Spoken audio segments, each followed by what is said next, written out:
Hello friends, स्वागत है आपका अपने यूट्यूब चैनल ओशियन में। आज हम लोग छायावाद के कवि सूर्यकांत त्रिपाठी निराला जी के काव्य संग्रह परिमल से संध्या सुंदरी शीर्षक नामक कविता की व्याख्या देखेंगे। तो चलिए बढ़ते हैं इस वीडियो की ओर। दिवसावसान का समय मेघमय आसमान से उतर रही है, वह संध्या सुंदरी परी सी धीरे धीरे धीरे। तिमिरांचल में चंचलता का नहीं कहीं आभास, मधुर मधुर है दोनों उसके अधर, किंतु जरा गंभीर नहीं है उसमें हास विलास। हंसता है तो केवल तारा एक, गुथा हुआ उन घुंघरैले काले काले बालों से। हृदय राज्य की रानी का वह करता है अभिषेक।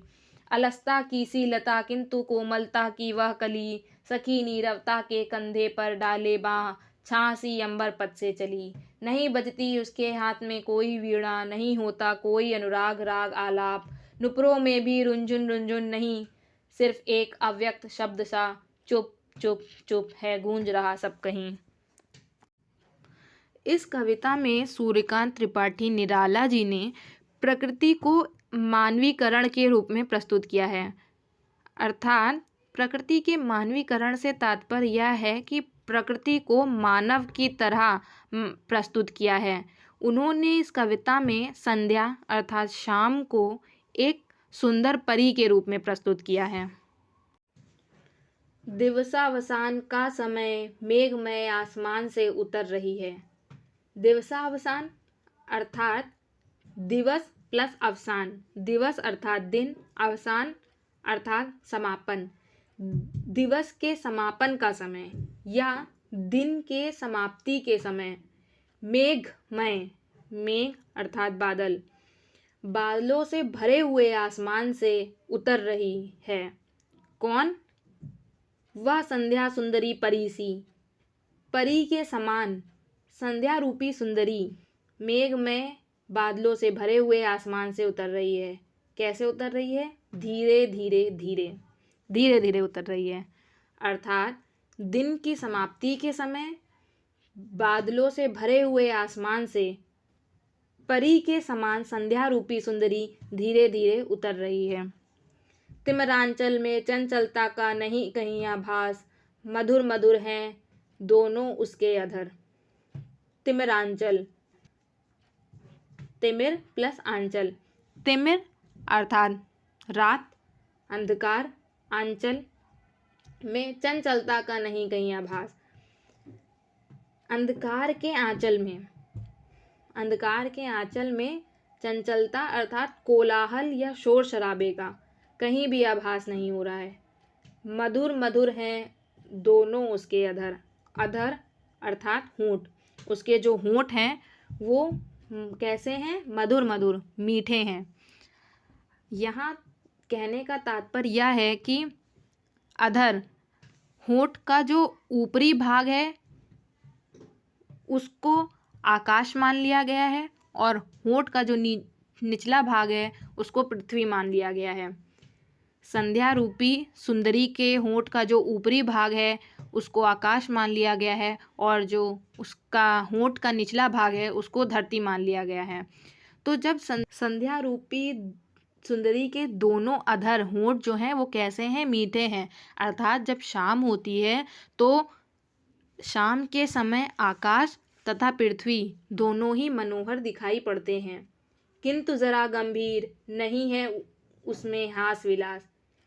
किंतु संध्या के समय, शाम के समय, संध्या के समय आकाश और धरती दोनों ही कैसी दिखाई पड़ती हैं? गंभीर दिखाई पड़ती हैं अर्थात शांत दिखाई पड़ती हैं।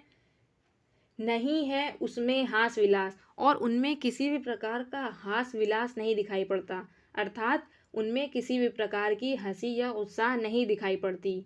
हंसता है तो केवल तारा एक, अगर हंसता दिखाई देता है तो केवल एक तारा ही हंसता हुआ दिखाई देता है शाम के समय, संध्या के समय। गुथा हुआ उन घुंघरैले काले काले बालों से, जो कि कैसा प्रतीत होता है? जो कि संध्या रूपी सुंदरी के घुंघरैले हुए काले काले बालों में गुथा हुआ सा प्रतीत होता है। काले काले बालों अर्थात मेघमय रूपी काले काले बालों से गुथा हुआ प्रतीत दिखाई देता है। वह तारा संध्या रूपी सुंदरी के मेघमय रूपी काले काले बालों में गुथा हुआ दिखाई पड़ता है। हृदय राज्य की रानी का वह करता है अभिषेक। वह तारा जो है, वह तारा संध्या रूपी सुंदरी को अपनी प्रेमिका के रूप में देखता है और वह उसका अभिषेक करता है। संध्या रूपी सुंदरी का अभिषेक करता है वह तारा। अलसता की सी लता किंतु कोमलता की वह कली। जो संध्या रूपी सुंदरी है वो आलस्य से भरी हुई लता के समान है। अर्थात जब संध्या होती है तो सभी लोग अपने कामों से फुर्सत पाकर थोड़ा आलस्य में होते हैं या उनमें आलस्य का गुण पाया जाता है। इसीलिए सूर्यकांत त्रिपाठी निराला जी कहते हैं कि जो संध्या रूपी सुंदरी है वो आलस्य से भरी हुई लता के समान है, किंतु कोमलता की वह कली, लेकिन वह कोमल की कली है। आलस्य से भरी हुई तो है किंतु वह कोमल कली है। सखी नीरवता के कंधे पर डाले बाँ, छासी अंबर पथ से चली।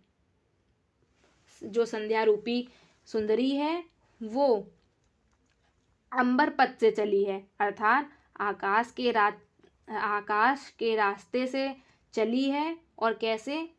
जो संध्या रूपी सुंदरी है वो कहाँ से चली है? आकाश रूपी पथ से, छाँव के समान।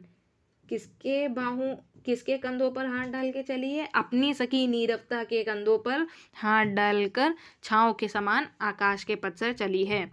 भाव यह है कि जब संध्या रूपी सुंदरी पृथ्वी पर आती है तो वह अपने साथ शांति और छाँव लेकर आती है। नीरवता रव का अर्थ ध्वनि, नी अर्थात बिना ध्वनि के, अर्थात शांति। नहीं बजती उसके हाथ में कोई वीणा, नहीं होता कोई अनुराग राग आलाप। कवि कहते हैं कि जो संध्या रूपी सुंदरी है उसके हाथ में किसी भी प्रकार की वीणा नहीं है।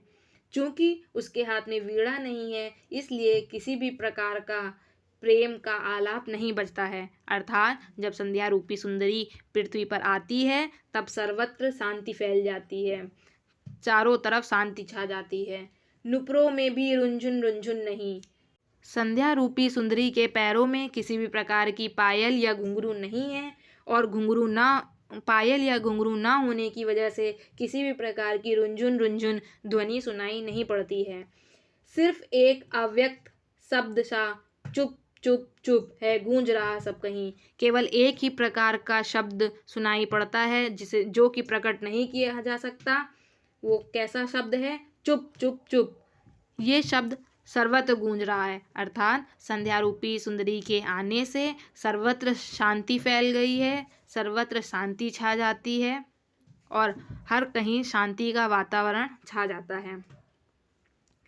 आई होप आपको ये वीडियो पसंद आई होगी। यदि आपको ये वीडियो पसंद आई हो तो प्लीज़ इसे लाइक, शेयर एंड सब्सक्राइब करना ना भूलें।